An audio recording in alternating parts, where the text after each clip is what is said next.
Magandang gabi po sa inyong lahat.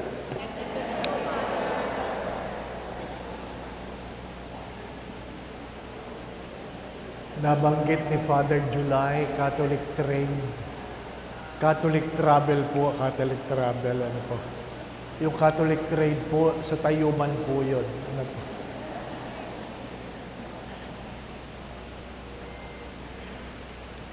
Pahintulutan nyo na tayo ay manalangin upang gabayan tayo sa ating pagninilay sa ngalan ng Ama, Anak at Espiritu Santo. Ama naming mapagmahal, puspusin mo kami ng iyong banal na Espiritu. Buksan mo ang aming mga tenga at puso. Nawa ay marinig namin ang mga bagay na dapat naming marinig. Makita namin ang mga bagay na dapat naming makita upang magawa namin ang mga bagay na dapat naming gawin. Hinihiling namin ito sa pamagitan ng iyong anak, kasama ng Espiritu Santo, magpasawalang hanggan. Sa ngalan ng Ama, Anak at Espiritu Santo. Ang ibinigay po sa akin tema ay magpatawad para maging malaya, magpatawad para maging masaya. Ano po? Alam po ninyo, yung pagpapatawad, madaling pag-usapan yan ng mga taong hindi nakaranas ng kabiguan, pagkakamali. Madaling pag-usapan yan. Para yung kamatayan. Madaling pagkwentuhan ng kamatayan kapag hindi ka pa namamatayan. Pero pag namatayan ka na, alam mong hindi pala ito ganong kadali. Ang sugat na dinulot, ang sugat na idudulot, gaano katagal, ang kalungkutan, ang sama ng loob, hindi nyo alam. Paano ito mahihilom? Hindi nyo rin alam. Sa gabing ito, hari nawa, hindi ako makapagbukas ng mga lumang sugat na pinipilit nyo ng limutin, ano po. Pero kung meron man, hari nawa ay maisara natin. Ang sugat na kailangang patawarin sa ayaw at sa gusto natin ay mga sugat na pag ginagamot mo, mararamdaman mo yung sakit. Di po ba kung kayo may sugat?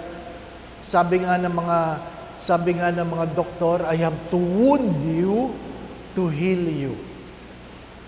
Kailangan kitang sugatan para ikaw ay magkaroon ng kagalingan. May mga bagay na hindi talaga nakukuha sa pray-over. May mga bagay na hindi nakukuha sa dasal. May mga bagay na hindi nakukuha sa tulog. Minsan, pag may problema ka, itulog mo na lang. Di po ba, ano? Minsan, pag may problema ka, ikain mo na lang. Pero, may mga bagay na kailangang harapin. Kailangang harapin.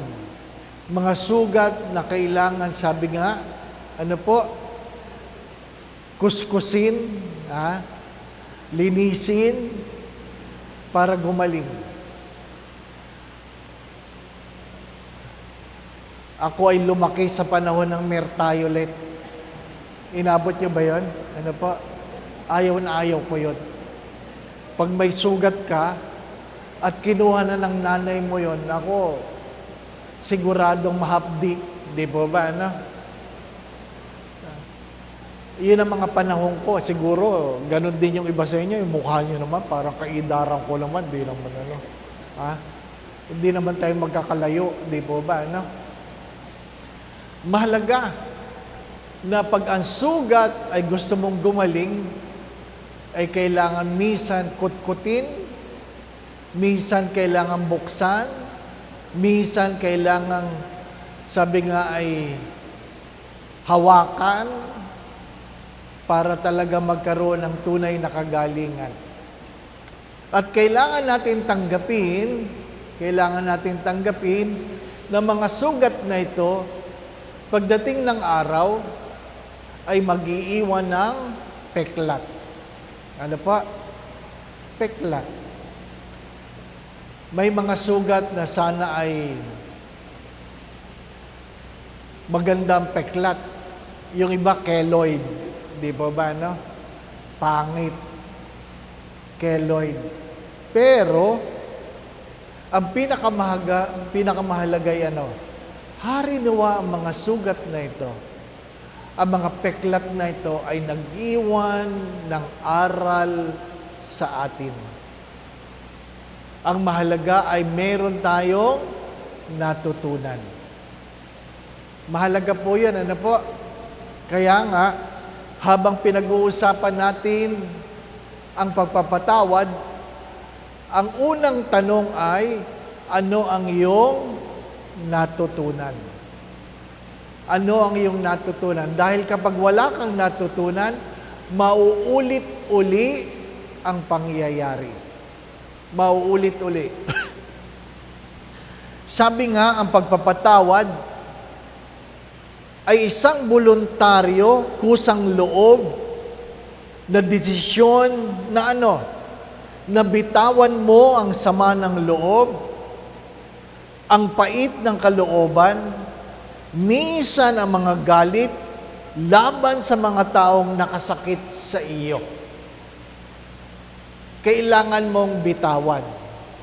Kailangan mong patawarin. Ito ay hindi mo inaantay. Ginagawa mo ito. Yung iba sa atin, pinapalipas ang panahon, iniisip ay lilipas din yan. Hindi. May mga sama ng loob na hindi lumilipas. Kailangan yung harapin, Kailangan yung tanggapin upang kayo ay maging malaya sa anumang bumabagabag sa inyong kalooban sa mga nakalipas na panahon. Nakalipas na panahon. Bibigyan ko po kayo ng halimbawa. Meron pa akong parokyano, hindi ko nasasabihin kung saan. Meron pa akong parokyano na hindi magkaanak. Hindi magkaanak. May asawa na siya, hindi siya magkaanak. Nagpatingin na sila sa doktor, wala silang diferensya mag-asawa, pero hindi sila magkaanak. At lumapit sila sa akin at sila'y humingi ng tulong. At aming pinag-usapan ang kanyang kahapon. Ano ba ang dahilan? Bakit ka ba nagkaganyan? At nauwi kami sa isang kwento na kung saan yung kanyang lola ay ayaw ang kanyang boyfriend. May mga ganun, pakailamera yung lola, di ba ba na? Hindi lang yung nanay, yung lola. Ayaw nung lola yung kanyang boyfriend. At dumating ang araw na sinabi niya sa kanyang lola na kami po ay magpapakasal. Alam po, ang sabi ng lola, pag ikaw ay nagkaanak, ikamamatay mo. Ako po niya, pag ikaw ay nagkaanak, ikamamatay mo. So, wala siyang diferensya. Walang diferensya ang lalaki. Hindi sila magkaanak, hindi sila mabuntis, dahil yun ang laman ng isip ng babae na kapag siya'y nanganak, mamamatay siya. Nakuha po ninyo?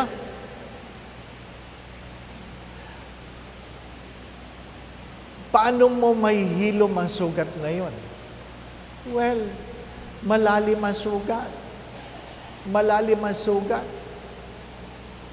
Dahil ang sugat na yon ay binigyan mo ng kapangyarihan ang salita ng iyong lola tungkol sa iyong kinabukasan.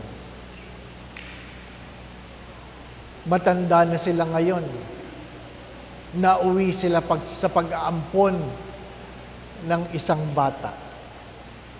Ano pa? Meron akong ikakasal. Maayos ang aming interview. Maayos lahat. Pero, nung isang linggo na lang, bago ang kasal, nilapitan ako ng babae. At sabi niya, hindi ko na po itutuloy ang kasal. Sabi ko, bakit?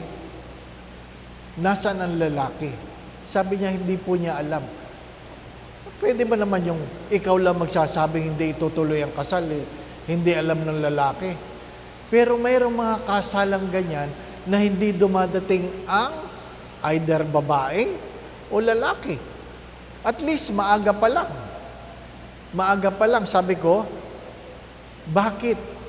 Bakit hindi itutuloy? Alam niyo ang sagot ng babae?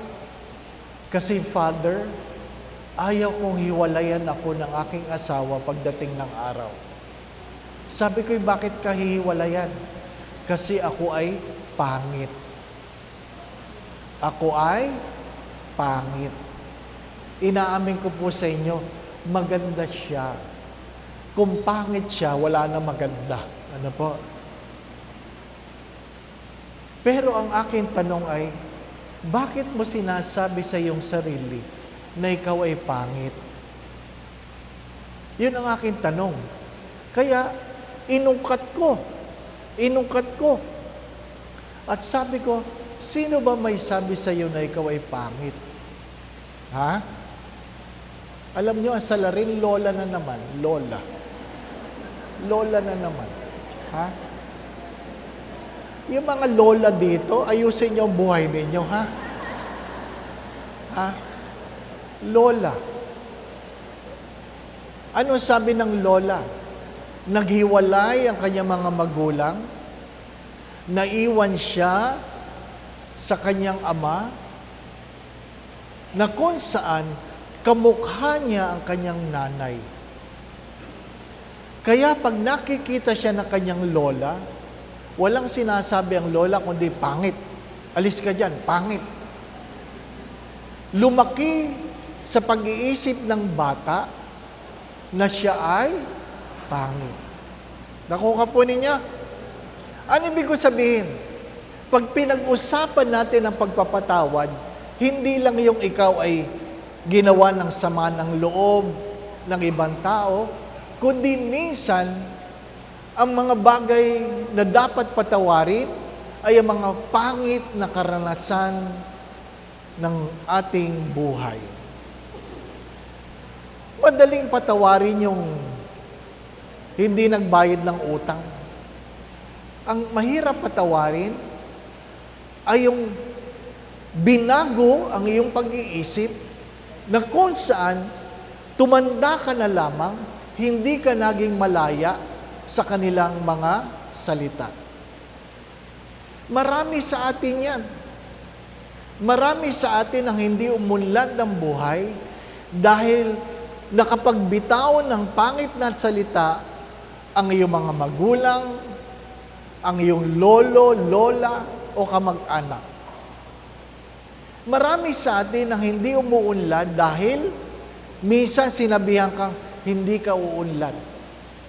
Marami sa atin na natiling mahirap dahil sinabihan tayong hindi ka na makakaahon sa iyong kahirapan. Mga minamahal na mga kapatid, ito ang mga bagay na dapat natin pag-usapan kapag pinag-uusapan natin ang pagpapatawad. Pagpapatawad.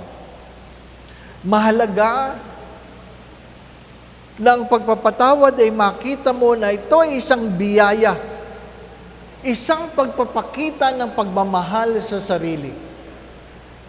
To forgive is an act of self-love.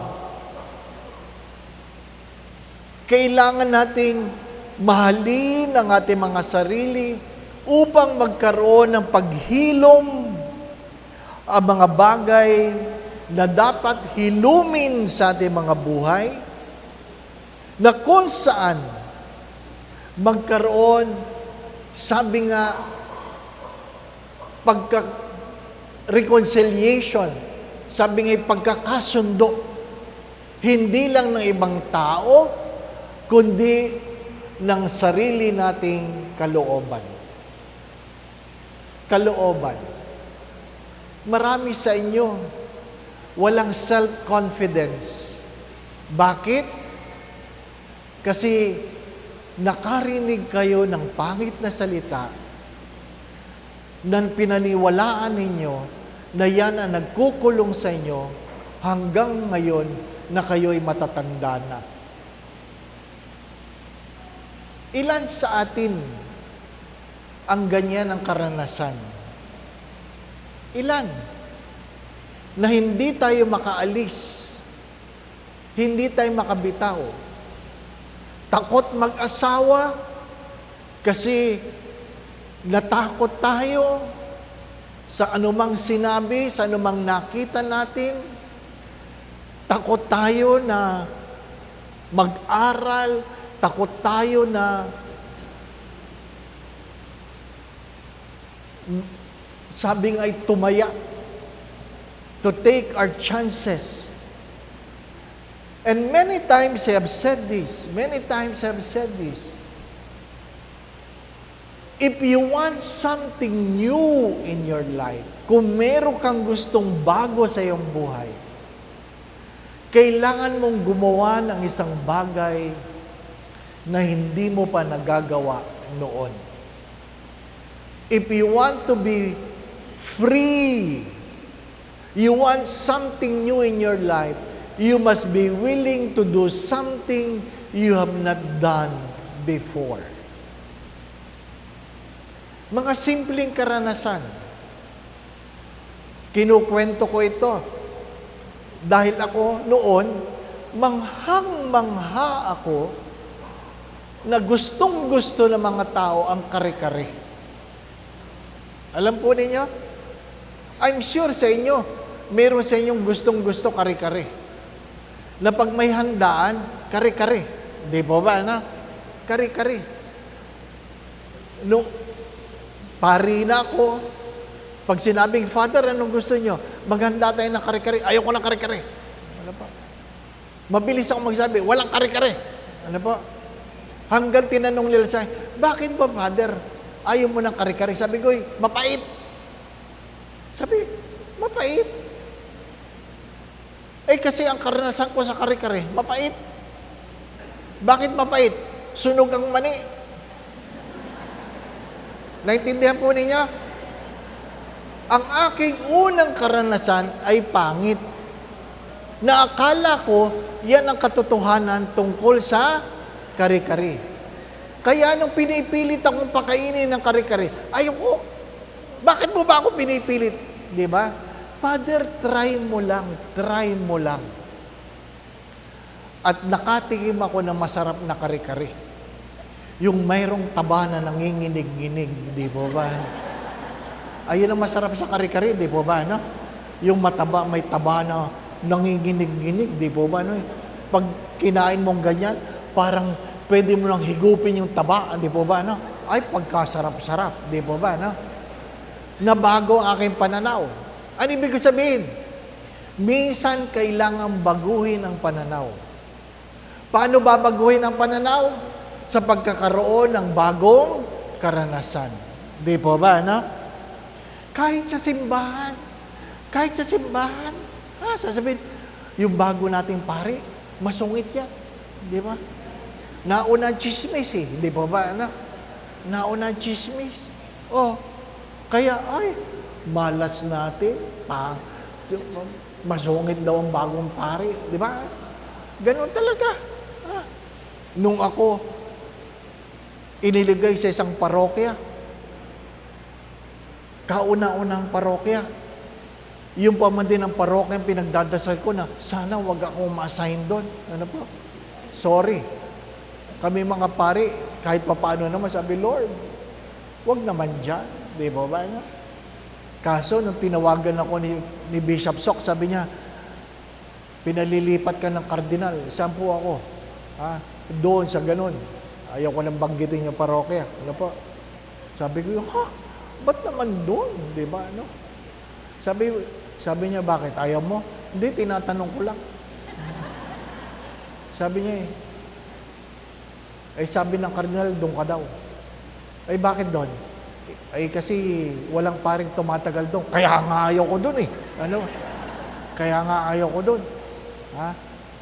Kailangan ako ilagay doon kasi yung pari umaalis na. Alam nyo, hindi pa ako nalipat. Hindi pa ako nalipat. Tinawagan ako. Sa dating parokya pinanggagalingan ko, sabi, hello? Pwede po makausap si Father Dave? Si Father Dave po ito. Father Dave, ako po ay si Gano sa ganitong parokya. Ano po may paglilingkod ko sa inyo? Nabalitaan po namin, kayo daw po kayo daw po maging bagong kura paroko namin.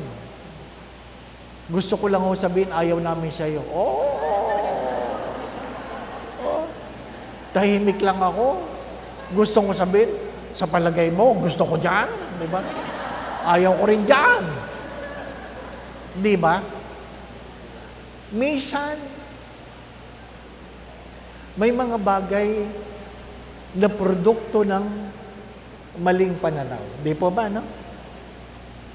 Inuunahan tayo. Nakukulong tayo sa pangit na karanasan ng ibang tao. Nakukulong tayo sa mga pangit na sinasabi ng ibang tao. Kaya nga, sa gabing ito, inaanyayahan ko kayong lahat na maging bukas. Maging bukas ang inyong pag-iisip, maging bukas ang inyong kalooban, at hari nawa, bigyan nyo ng puwang. Puwang ang bagong kaalaman. Bigyan nyo ng puwang ang pagkilos ng Diyos upang tayo ay maging malaya at upang tayo ay maging masaya. Ano po ba sinasabi? Nasusulat sa aklat ng Efeso, Ephesians 4:32, kailangan nating patawarin ang bawat isa upang ang Diyos dahil ang Diyos ay pinapatawad tayo. Alam natin lahat yun. Ikalawa, ayon din sa aklat ng Colossians, bigyan natin ng puwang ang pagkukulang ng ibang tao upang maging madali para sa atin ang ating pagpapatawad.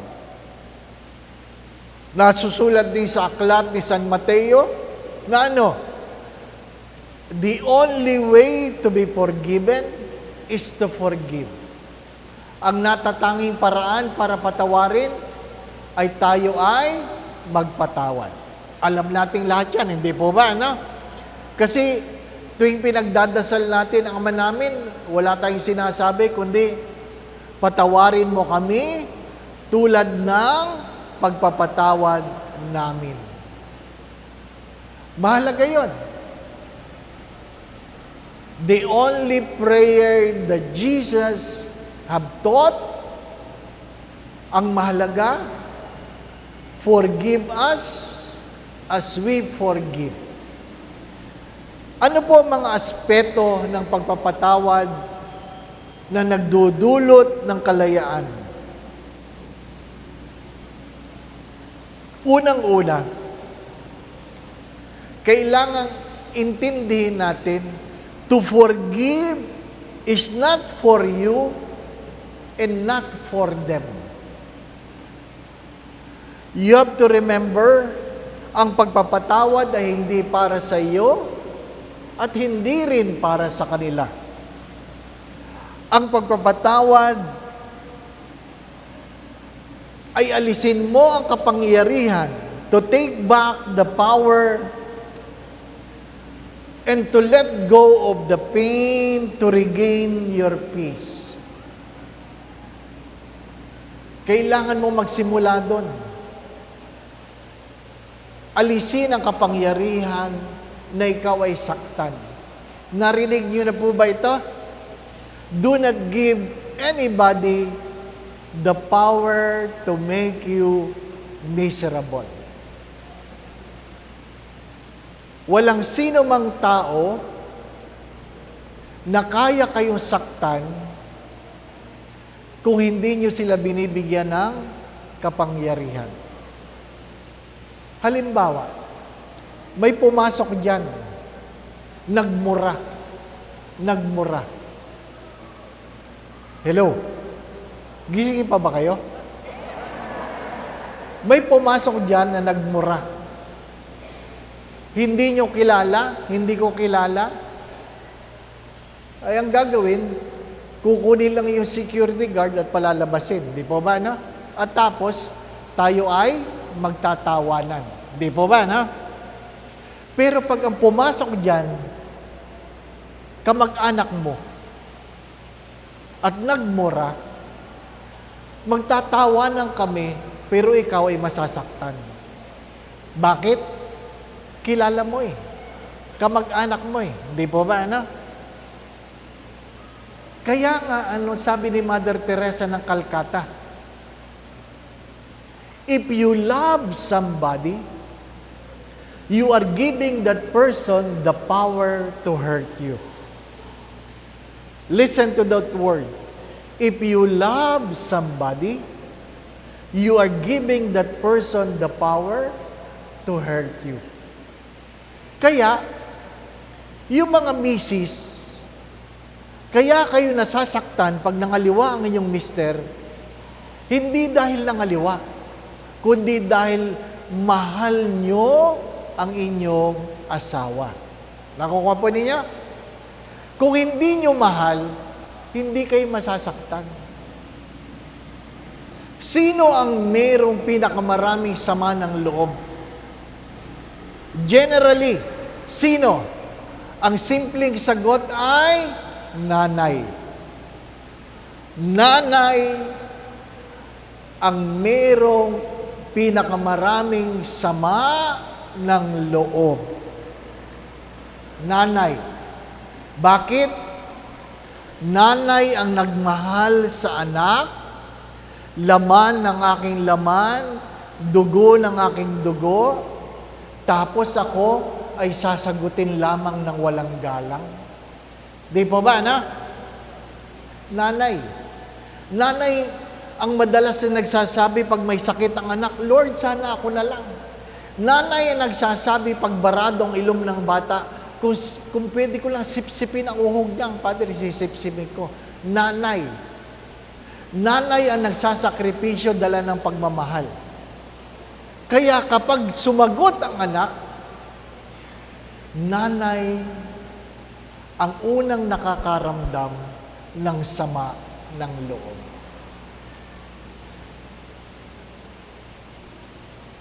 Mga minamahal na mga kapatid, yung sama ng loob na yon ay kailangan mong bitawan. Not necessary. Una. Kailangan yung bitawan ng sama ng loob. Even before you're able to forgive the offender. Even before you forgive the offender, you must be willing to let go of the pain. Sama ng loob. Diba? Pag ikaw may boyfriend, may girlfriend, nagtaksil, masama ang loob mo. Bakit? Minahal mo eh. Di po ba, no? Si Jesus ba ay sumama ng ang loob dahil pinagkanulo siya, pinagpalit lang siya sa 30 pirasong pilak? Ang sagot ay hindi. Sumama ang loob ng Diyos kay Jesus, ni Jesus kay Judas, Dahil pinagkatiwalaan niya ito. Pinagkatiwalaan. Mayroong pagtangi si Jesus nang magkita ang mata nila ni Pedro, pagkatapos na itanggi ni Pedro na hindi ko yang kilala. Nagdulot yun ng sama ng loob. Bakit? Sinabi ni Pedro, hindi kita pababayaan. Di po ba, no? Hindi kita pababayaan. Marami tayong karanasan na nagdudulot ng sama ng loob dahil tayo ay nagmahal. Ano sabi ni Mother Teresa? I know I will be hurt if I love, but I rather be hurt than not love at all. Alam kong ako'y masasaktan pag ako'y nagmamahal, pero hindi bali lang masaktan ako kaysa hindi ako marunong magmahal. Kaya madalas ko po itong sinasabi, kapag hindi ka pa nasasaktan, baka hindi ka pa nagmamahal. At kung ikaw ay nakaranas ng sama ng loob, at least naintindihan mo, tao ka. Hindi ka bato. Nakuha po ninyo? Tao ka. Hindi ka bato. Mahalaga yun. Ang unang panuntunan ng isang mapagpalayang pagpapatawad ay you focus on your feelings and decide to let go of the pain even before you forgive the offender. Maliwanag po ba yan? Ha? Bakit bago pa Kasi hindi naman lahat ng gumawa ng kasalanan sa iyo hihingi ng tawad. Di po ba? Yung iba nga kapal na mukha eh. Ha? Parang walang ginawa. Hindi lahat ng gumawa ng kasalanan humingi ng tawad. Kasi hindi nila kinikilala na sila'y may ginawang masama. So, huwag niyong aasahan yun. Kung aantayin niyo na kaya lang kayo magpapatawad dahil may humingi ng tawad, baka hindi dumating yun. Kaya ang unang alituntunin ay bitawan ang sama ng loob. Ikalawa, it is a choice and not a feeling. Ano ibig sabihin? Huwag niyong antayin na huhupa ang sama ng loob bago kayo magdesisyon. Do not wait for the day that the feeling will subside before you decide. Sadyang ang sama ng loob ay nananatili. Patawarin ako. Nakumpisal ko na ito. Na nagkaroon ako ng sama ng loob sa isang pari na nagkalat ng chismis tungkol sa akin. Ano po? May mga chismosong pari. Ha? Ay, sorry, naka-tape. Ano po? Baka nanonood. Ano po? Sumama talaga ang loob ko. At sinumbong ko yan sa obispo. Sabi ko kay Bishop, grabe, Bishop, grabe. Pag nakita ko yun, sasagasaan ko talaga. Ano po? Sa sama ng loob ko. Ano po? At inaamin ko, nahihirapan akong makita ang pagbumukha niya kapag mayroon kaming meeting. Pari sa pari yan. Nakukuha po ninyo? Ha? Ganon din naman kayo. Pag kayo nagsisimba, meron kayong mga taong ayaw nyo makita ang mukha, di po ba, no? Nabati nyo lahat ng peace be with you. Maliban sa kanya. Di ba, na? Oy, magpakatotoo kayo. Di ba? Ha? 3 na nga lang kayo nagsisimba, hindi ba binati, di po ba, no? Ha? Bakit? Masama ang loob mo eh. Tanggapin mo, unang-una, kung gusto mo maging malaya, tanggapin mo na meron kang sama ng loob. Ha? Binibitawan mo ang sama ng loob bago pa sila humingi ng tawad.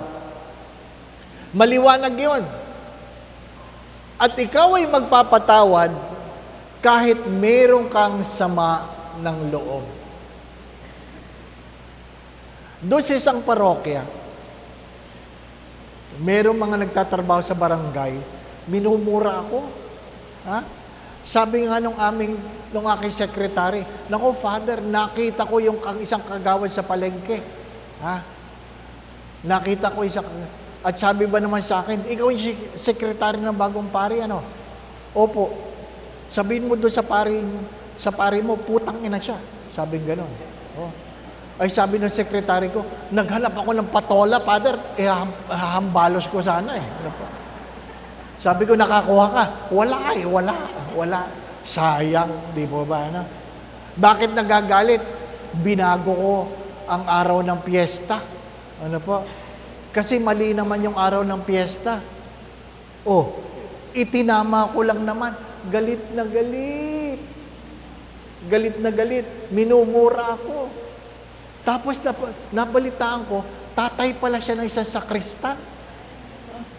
Oh, so hindi lahat ng mga nagsisimba, maayos, di po ba? Ano? Mag-iingat kayo, mga ngumingiti sa inyo. Ha?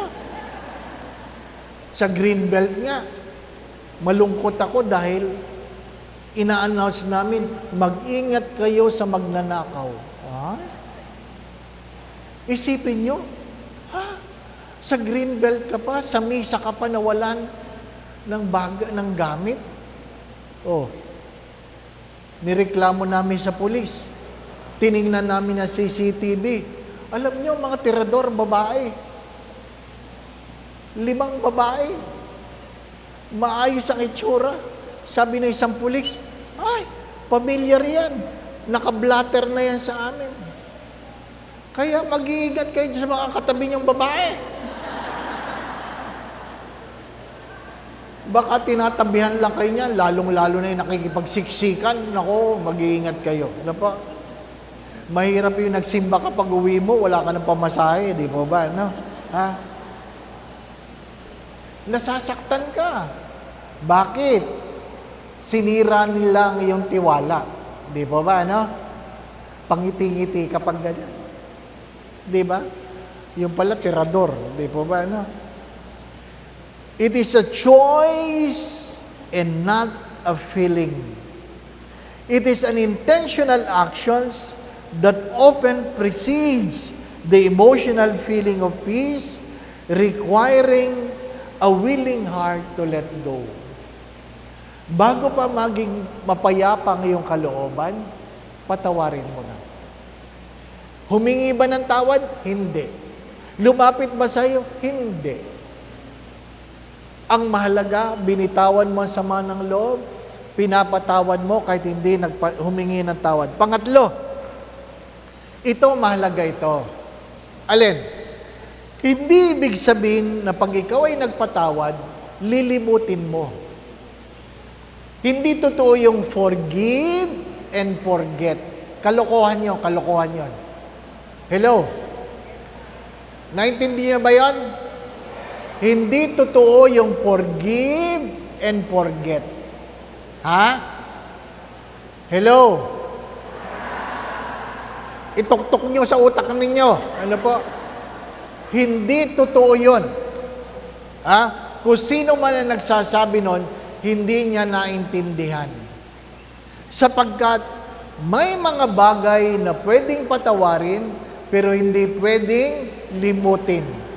Sabihin ninyo, may mga bagay na pwedeng patawarin, pero hindi pwedeng limutin. Hindi ko makakalimutan. Hindi ko sinasabing, hindi kita pinapatawad, pero hindi ko makakalimutan. Naintindihan po ninyo? Kasi pag nilimot ninyo, pwede nilang ulitin.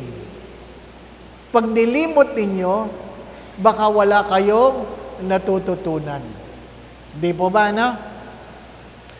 Ano po ba yung 5 languages of apologies? Alam po ba ninyo yun? 5 languages of apology. Unang-una, yung may kasalanan, magsasabi siyang, I'm sorry. Di po ba, no? Minsan, sapat na yon. I'm sorry. Okay. Huwag ka lang magpakita sa akin. Ano? I'm sorry. Okay. Di po ba, no? Pero, minsan hindi okay. Kailangan nilang aminin na sila'y nagkamali. The second language is, I'm sorry, I was wrong. Naintindihan po ninyo? Dapat aaminin niya. I'm sorry nagkamali ako. Bakit? Yung mga mag-asawang nag-aaway, sasabihin ng isa, sorry pero alam mo, kasalanan mo talaga ito. Oh. Hindi kayo magkakasundo. Bakit? Hindi mo inaamin na ikaw ay may pagkakamali. I'm sorry. The second is, I'm sorry, I was wrong. Number 3 I'm sorry, I was wrong. I promise not to do it again. Nangangako ako na hindi ko na uulitin. Bakit hindi nyo kayang patawarin? Inuulit Di po ba, na? Mahirap patawarin yung inuulit. So, pwedeng I'm sorry, okay. I'm sorry, I was wrong. Okay na yan. Di ba? Pero, minsan mahalaga yung I'm sorry, I was wrong. I promise not to do it again. Diba, no? Ibang dating yun. Nangako Nangako na hindi na uulitin. Di po ba, no? Anong pang-apat? I'm sorry, I was wrong. I promise not to do it again. What do you want me to do for you? Merong restitution, ang tawag doon, restitution. Ano po? Uy, nabasag ko. Ay, sorry, nabasag. Sorry ako nakabasag. Promise, di ko na yan uulitin. Anong pang-apat? Anong gusto mong gawin ko? Bumili ako ng bagong pinggan? Anong gusto mong gawin ko? Bayaran ko. Merong restitution. Dapat mayroong kabayaran. Di po ba, no? Hindi pwedeng, sorry hindi pa ako nakapagbayad ng utang sorry hindi ko na talaga uulitin. Sorry Anong gusto mong gawin ko? Magbayad ka. Di ba? Bakit? Pag nag-sorry ka ba, nawawala yung utang mo? Hindi, magbayad ka, di ba ba, no? Ang tumatagal na relasyon na lang ngayon, utang. Alam niyo ba yon? Ang tumatagal na relasyon na lang ngayon, utang. Maraming nangungutang na nangangako na hindi naman nagbabayad. Di po ba, na? Maliwanag po ba yon? Hello? I'm sorry. I was wrong. I promise not to do it again. What do you want me to do for you? Maliwanag po yon? Ito ngayon. The 5th language of apology is, please forgive me. Hindi sa una. Sa panglima mo palang sasabihin, patawarin mo ako. Naintindihan po ninyo? It's only then we can ask forgiveness if we are truly contrite, we are truly responsible, that we promise not to do it again, that we are willing to do the restitutions, and we are asking for forgiveness. Malinaw po ba yan? Huwag niyo naman pagpraktisan ng asawa niyo o anak niyo. Mag-sorry ka. 5 languages. Huwag niyo naman ganyan yung asawa ninyo. Kaya hindi kita napapatawad hindi mo ginagawa ito Sabihin mo muna, I'm sorry. Ay, nako. Alam mo, hindi naman tayo lahat nasa recollection. Di po ba, Anong pang-apat? Ito, kailangan yung maintindihan ito. That forgiveness does not mean reconciling. Hello? Hindi ibig sabihin, pag pinatawad kita, magbabalik ang dating relasyon. Nakukuha po ninyo? Maliwanag po ba yan? Una, hindi mo dapat limutin. Ang pang-apat, hindi ibig sabihin, magkakasundo tayo. Tandaan ninyo, hindi na magbabalik ang dating relasyon. Pag nalaman mo na ang mister mo nakiapid, sa palagay nyo, ang dating relasyon mananatili? Hindi. Aminin ng mga misis na pag nalaman nyo nakiapid ang inyong mga mister, nandidiri kayo na sila'y katabi. Di po ba?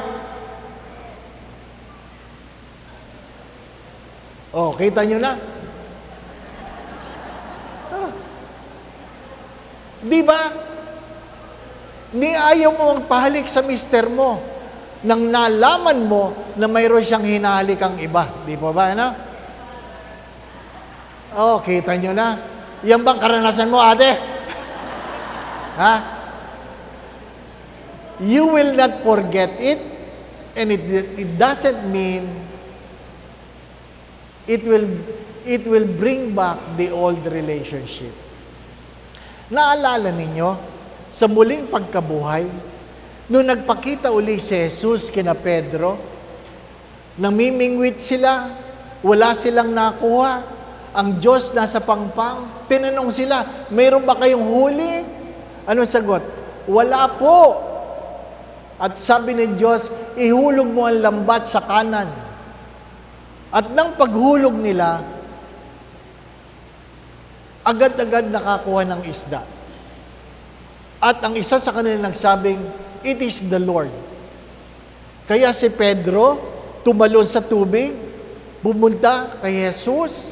Di po ba, At naalala niyo ang tatlong tanong. Do you love me? Di po ba, Iniibig mo ba ako? Tanda po ninyo. Ano yung kataga bago sabihin yon?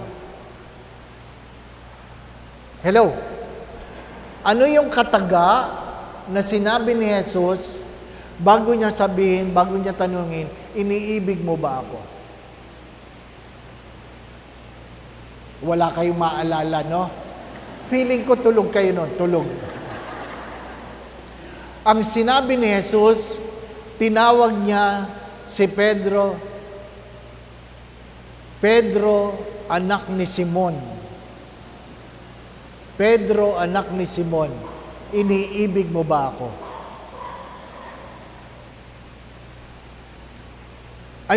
Simon, anak ni Juan pala. Ano ba? Simon, son of John. Simon, son of John. Di po ba, Bakit? Bakit mahalaga yung kataga ngayon? Kasi, si Jesus mismo nagsabi kay Simon, from now on, you will be called Peter. After the denial, hindi niya tinawag si Pedro. Ang tawag niya kay Pedro, Simon, anak ni Juan. Di ba ba, Kailan kayo tinatawag na kompleto ang pangalan? Kailan? Ha? Pag tinawag ka ng nanay mo, Roberta. Di ba? Hindi ibig sabihin, maayos. Mayroong problema. Di po ba, May mga bagay na hindi na magbabalik.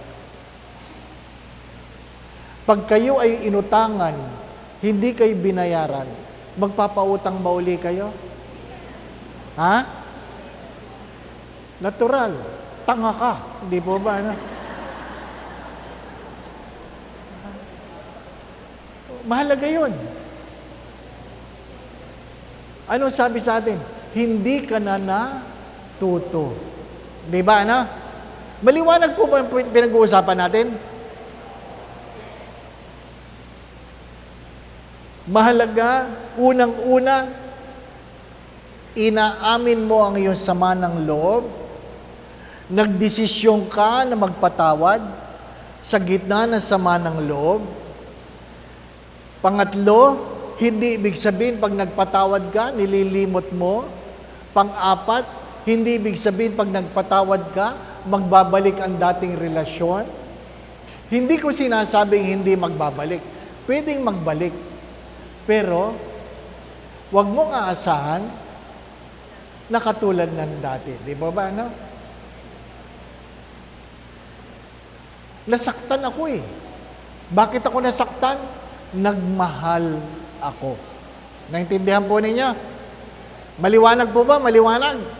Meron po bang tanong? Baka okay ng oo. Maliwanag po ba? Ano ang panglima? 5 lang naman ito. Ang panglima ay, healing takes time. The decisions to forgive may need to be reaffirmed as emotions fluctuating. Ano ibig sabihin?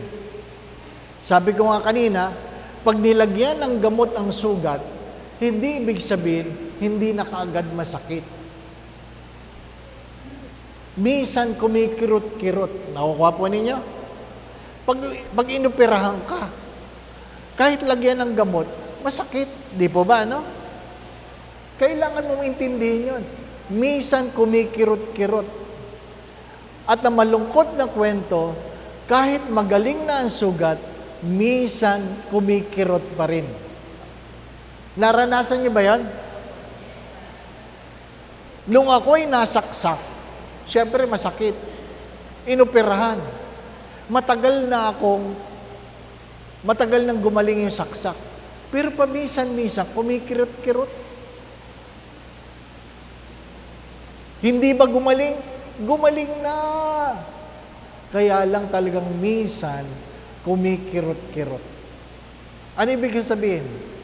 Pag nakita mo yung tao na nagdulot siya ng sama ng loob, kahit pinatawad mo na, minsan, kumikirot-kirot. Nako na?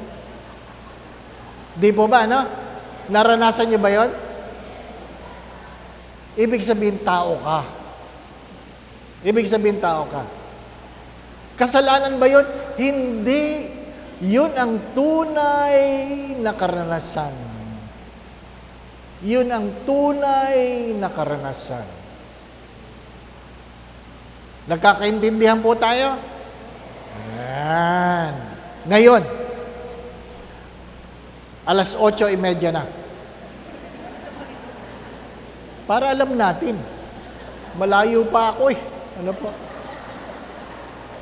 Hanggang 9:00 lang ako ha. Tapos o hindi tapos. Ano po? Ngayon, ano yung 4 na hakbang? 4 steps to forgiveness and freedom. Again, number 1, acknowledge the pain. How? By naming the heart and the loss you experience. Yung iba kasi, alam lang nilang sila'y nasaktan. Pero hindi nila alam kung bakit sila nasaktan. Nakuha po ninyo? Mahalaga, kung gusto nyo maging malaya, hindi lang yung ako'y nasaktan. Dapat kaya nyong pangalanan, bakit ka nasaktan? Naintindihan po ninyo? Alam nyo, masama ang loob ko. Kanino? Basta. Ay, walang kinabukasan yon. Di po ba na? Ha? Alam nyo, talagang masama ang loob ko. Bakit? Basta. Hindi ko alam. Basta masama. Ay, mahirap yon. Ha? Baka bigla kang magbikti. Ano po? Kailangan mong pangalanan ang iyong sama ng loob. Hello? Naintindihan nyo? Ha? Alam niyo yung kwentong Nung ako ay naghihirap, nandiyan ka. Nung ako ay may sakit, nandiyan ka. Nung namatay ang aking kaibigan, nandiyan ka. Nung nawalan ako ng trabaho, nandiyan ka. Alam niyo ba yun? Ha? Nung ako ay muntik nang mamatay, nandiyan ka. Ngayon alam ko na, baka ikaw ang dahilan ng lahat. Di ba? Mag-iingat kayo, ha? Ba? Ha? Aba! Mag-isip-isip kayo. Nakuha po ninyo?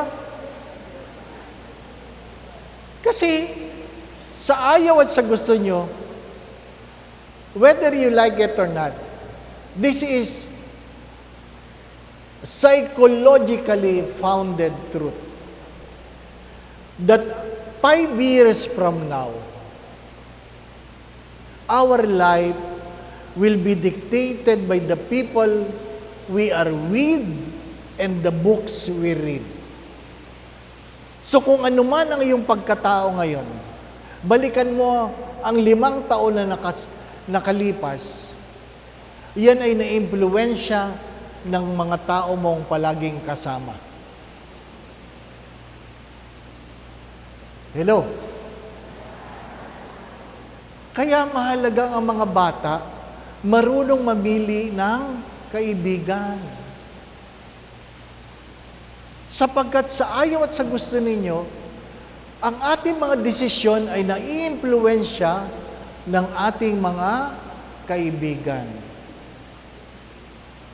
Minsan yung gupit mo, yan ang gupit ng kaibigan mo. Minsan yung bag mo, yan ang bag ng kaibigan mo. Minsan yung sapatos mo, yan ang sapatos ng kaibigan mo. Nakukuha po ninyo? Minsan ang makeup mo, yun ang makeup ng kaibigan mo. Di ba? Maganda siya sa makeup na yon. Pero ikaw ay hindi. Yun ang malungkot na kwento. Kasi bagay sa kanya, sa iyo hindi. Pero bakit mo yung kinuha? Kasi magkaibigan kayo. Nakukuha po ninyo? Parehas ang kurso.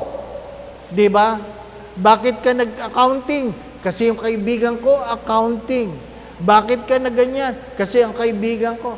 Pagkamisan, marami tayong ginagawa dahil lang sa ating mga kaibigan. Again, acknowledge the pain by naming it. Gusto mo maging malaya? Pangalanan mo ang iyong sama ng loob. Anong pangalan na sama ng loob mo? Loida. Oh. Di ba? Ha? Benji. Ano ba? Ha? Pangalanan mo. Ano pa? Pangalanan mo. Second, after naming your pain, make the decision, consciously choose to release the offender from the debts of their action. Ibig sabihin, yung may kasalanan, pinapalaya mo. Wala ka ng kapangyarihan sa akin. Nakuha po ninyo? Kasi pag kayo ay masama ang loob, hindi kayo makakain, siya masarap ang kain. Hindi ka makatulog, mahimbing ang tulog niya. Nakuha po ninyo? Hindi ka makapag-isip, ay, malayang malaya siya. Nakamukmuk ka, nakangiti siya. Palayain mo siya sapagkat ikaw ang nasisira, hindi siya. Nakuha po ninyo? Ha? Umalis ka sa akin. Ano po? Make the decision of releasing the offender. Third, let go of the bitterness. Let go of the bitterness. Hindi lang yung sama ng loob, kundi yung pait ng kalooban. Actively work on releasing the needs for revenge or continued anger. Kasi, minsan hindi ka lang masama ang loob, gumagawa ka ng paraan paano ka makagaganti. Di po ba, ano? Paano ka makagaganti? Pag ikaw ay nag-iisip kung paano ka makagaganti, ibig sabihin hindi ka malaya. Nakakulong ka sa Kanya. Siya ang may kapangyarihan sa iyo dahil ikaw mismo nag-iisip sa pang-araw-araw, paano kaya ako makakaganti? Hindi. Pag pinalaya mo na siya, inalis mo na ang pagkakautang niya, at ikaw ay hindi na nag-iisip kung paano ka makagaganti. Pag kayo ay nag-iisip, paano kayo makagaganti, ibig sabihin hindi kayo malaya. Yung iniisip nyo, sana maghirap din siya. Ay, ibig sabihin, nakakulong pa kayo sa pangit na karanasan. Naintindihan po ninyo? Ha? Sana madapa, sana madapa. Di po ba, ano? Ha? Ibig sabihin, mayroon siyang kapangyarihan sa iyo. Pang-apat, ito ang pinakamahalaga. Pang-apat. Ano yun? Practice self-care. Practice self-care. Ano big sabihin nun? Focus on your healing, growth, and happiness. Ha? Hindi mo inaalis na mayroon kang sama ng loob. Hindi mo inaalis na ikaw ay nakakulong. Ano po? Tanggap mo yan. Pero, maawa ka naman sa sarili mo. Ikaw yung masamang loob. Ang tanda mo na tinatagihawat ka pa sa sama ng loob. Di po ba? Ano? Ha? Nalipasan ka na. Ang lalaki pa ng tagihawat mo. Di po ba? Ano? Baka pigsa na yan. Baka pigsa. Ano po? Ha? Ikaw yung namamayat. Bakit? Wala kang pagmamahal sa sarili. Minsan, yung iba, masama ang loob, aba, hindi na naliligo. Ano ba naman yan? Ha? Dahil sa sama ng loob, hindi na nag-aayos ng sarili. Aba, ayusin nyo ang sarili ninyo. Anong sikreto? Anong sikreto? Pag mayroon taong masama ang ugali sa iyo, harapin mo. Hayaan mo siyang dumakdak. Naintindihan nyo? Hayaan nyo dumakdak. Tingnan nyo ng mata sa mata. Ayaw tumigil, ngitian niyo. Lalong magagalit yon. Dadakdak ng dadakdak yon. Ano po? Ha? Ayaw tumigil, hayaan nyo. At sabihin mo, mamamatay ka rin.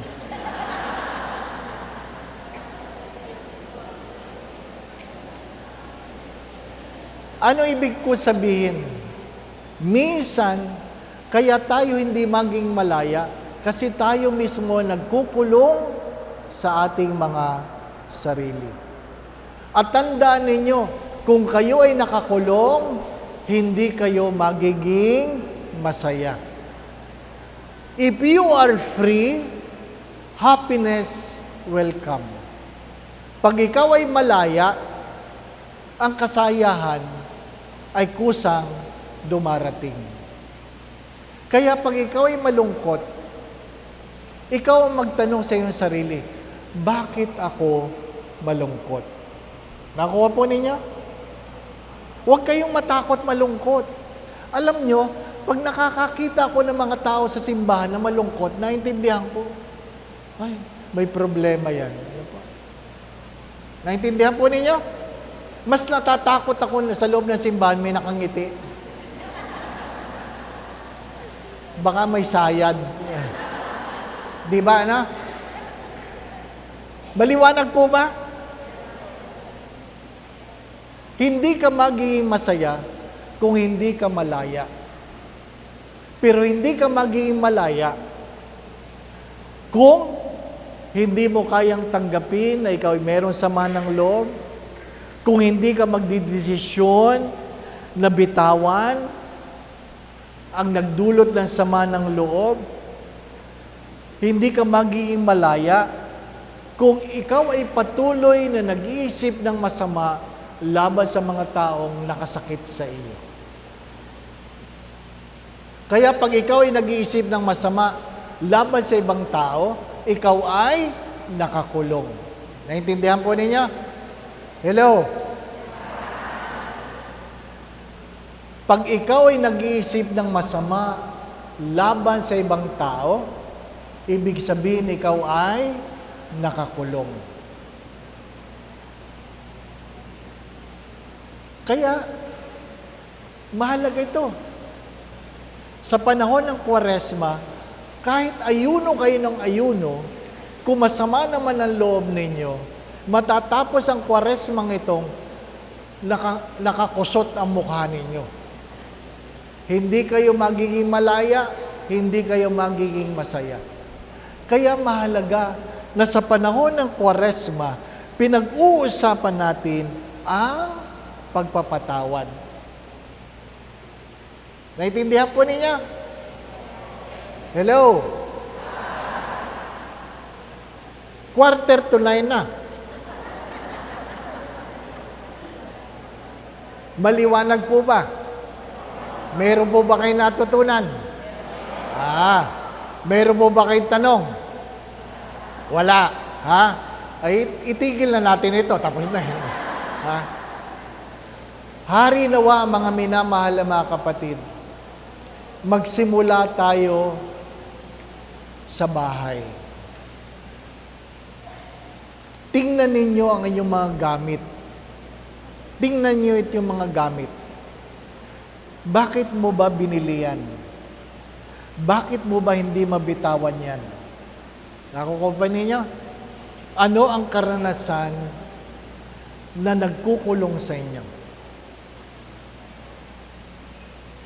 Pumasok ako sa seminaryo ng 1992. 1992. 30 years old. Noong 1995, naghahanda kami ng aming 30-day retreat. 30-day retreat. Ibig sabihin, 33 na ako noon. 33. Habang naghahanda, tinatanong ko yung aking yumawang spiritual director. Sabi ko sa kanya, Father Ben, gusto ko lang malaman bakit ang dami kong ballpen. Ang dami kong ballpen. Kasi napansin ko, yung aking lamesa, yung patungan, ang dami kong mug na puno ng ballpen. Ano po? Puno ng ballpen. Kaya tinanong ko yung aking spiritual director, Father Ben, gusto kong malaman kung bakit marami akong ballpen. Alam mo, sagot niya sa akin, ipagdasal mo, paghanda ka na, pag-usapan natin. Sabi ko, ballpen lang, ipagdadasal pa. Di ba, ano? Ballpen lang. Pero, nung tinitingnan ko yung aking cabinet, yung tukador, maraming ballpen. Mga plastic ng National Bookstore na hindi ko nabubuksan, ang laman ay ballpen. Tuwing lumalabas kami sa seminaryo, either manonood ng sine, pupunta sa Polybook, hindi ako umuwi na hindi ako nabili ng ballpen.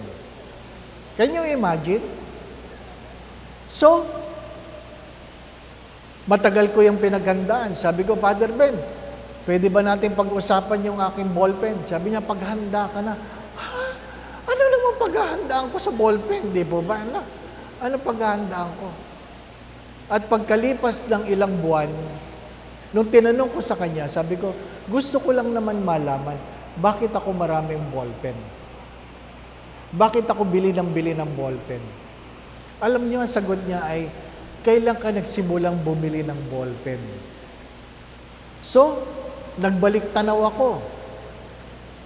Sa seminaryo, habang nagtatrabaho ako na 10 taon bago pumasok sa seminaryo, ang hilig ko sa ballpen. Yung mga ballpen na 4 ang kulay, nakuha po ninyo, Pag may bagong ballpen, bumibili ako. Ha? Mga uni, kahit anong ballpen. Stedler, kahit ano. Nung college, meron akong isang pamaypay ng Rotring. Alam niyo yun? Technical pen. Isang pamaypay. Ibig sabihin, lahat ng number mayroon ako. Hindi ko lang maalala kung nasaan na. Di ba ba, ano? Ha? At nung ako'y college, anong ako'y high school, magaganda ang ballpen ko. At nung sabi niya, nung elementary, hindi ko inaasahan, nung sinabi niyang nung elementary, bigla ako umiyak. Bigla ako umiyak na hindi ko maintindihan. At nung ako'y umiiyak, hinahayaan lang niya ako. Alam niyo yung iyak na habol ang hinga, yung alam niyo yun? Ano po? Iyak ako ng iyak na ganun. Hinahayaan lang ako. Ano po? At sabi niya, anong naalala mo? Naalala ko, nung ako ay grade 1. 6 years old. 6 years old, na nagpupumilit kang hawakan ng malalaking lapis. Inabot niyo ba yan, yung malalaking lapis? Ha? Ha? Yung nilalawayan mo ba para luminaw? Ha? Inabot ko yun. Nang eraser mo ay lastiko. Di ba ba, ano? Butas na yung papel, di ba nabubura, di ba ba, ano? Ha? Hirap na hirap ako ng ganyan. At naalala ko yun. Naalala ko yun. Iyak ako ng iyak. Pagkatapos kong umiyak, o ano nangyari? Sabi niya, ikwento mo sa akin kung ano nangyari. Sabi ko, kasi meron akong lapis na ganyan. At nakita ko ang aking kapatid, yung kuya ko, grade 3, ang ginagamit ay big ballpen. Big. Diba, no? Hindi na nilalawayan para luminaw. Pag sinulat mong ganyan, ginamit ko, ang ganda! Ha? Ang ganda! Ano sabi ko sa nanay ko? Ma, ibili mo ako ng Bic.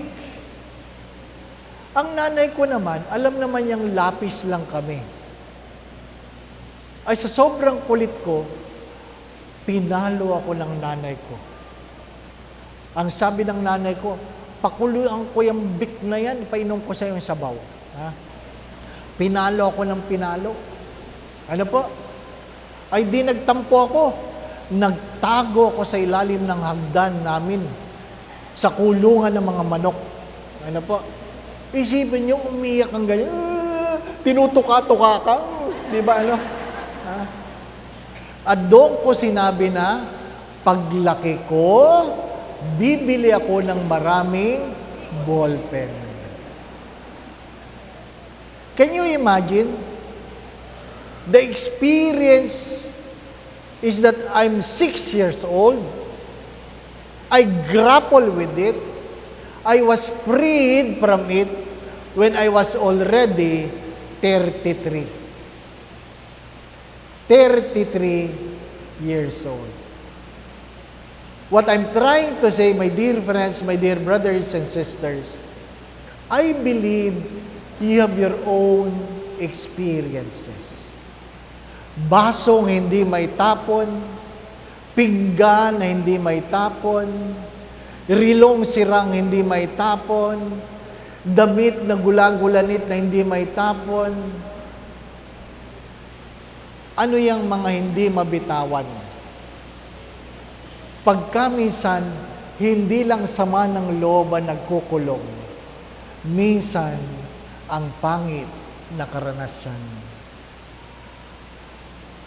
Yung iba ayaw magsimba, ayaw mangumpisal, kasi pangit ang unang karanasan ng kumpisal.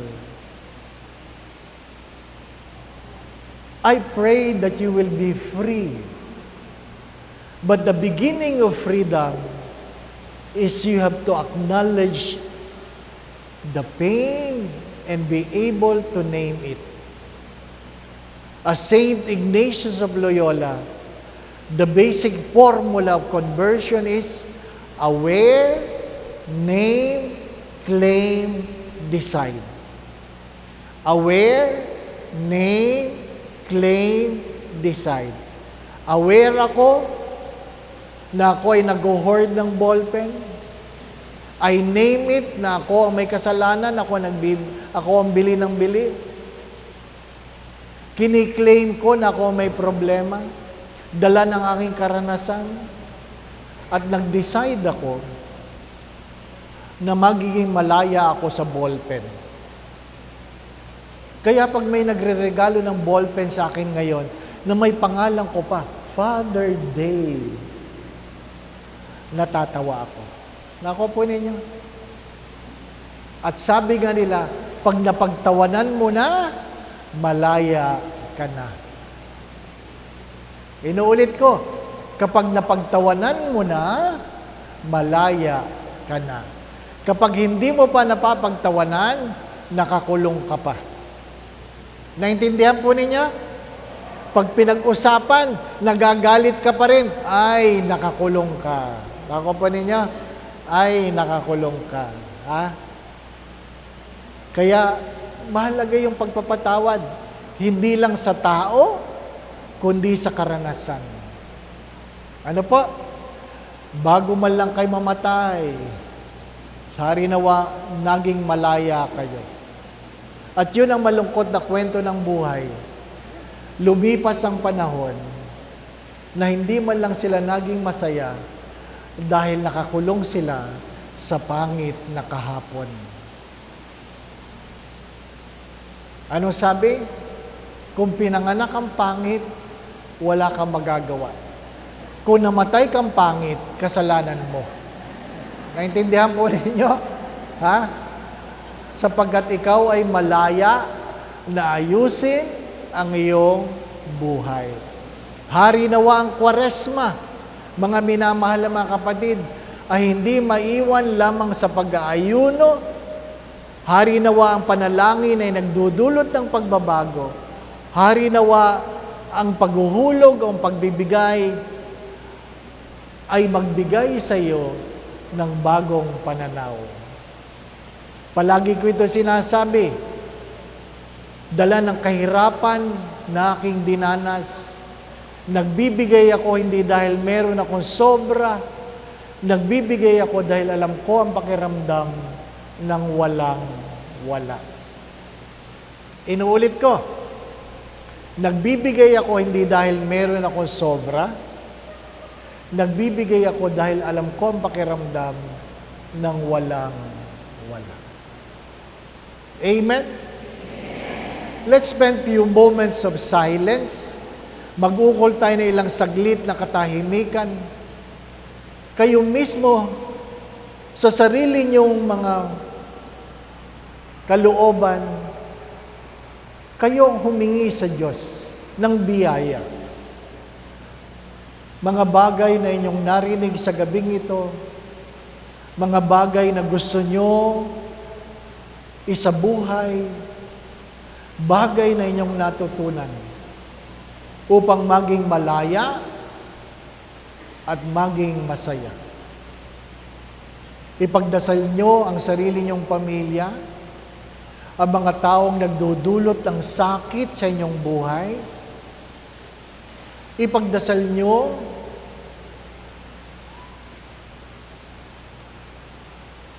ang mga pangit na kahapon, ang pangit na karanasan. Hingin nyo sa Diyos na kayo ay maging malaya.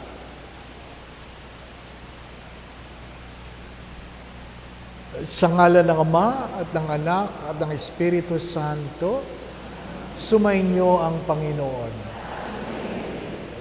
Panginoon, idinudulog ko po ang bawat isa na naririto. Kilala mo sila, Panginoon. Ikaw ang nagbigay ng buhay, ikaw ang nagtaguyod sa bawat isa. Nasaksihan mo, Panginoon, ang kailang mga kahapon.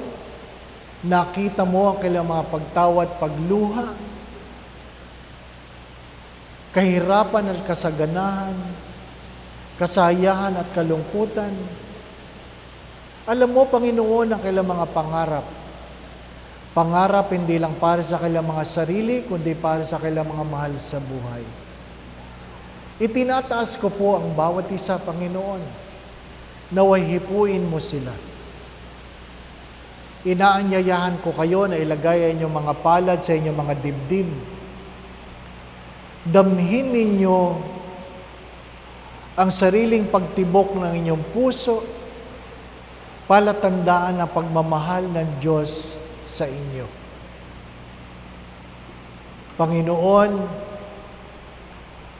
kung meron man sila mga pinagdadaan ng suliranin, problema, sigalot sa buhay, naway tuwangan mo sila. Alisin mo ang kailang mga pagkatakot at pangamba. Ipadama mo sa kanilang mga kalooban ang iyong pagmamahal. Dagdagan mo ang kanilang pananalig at pananampalataya sa iyo.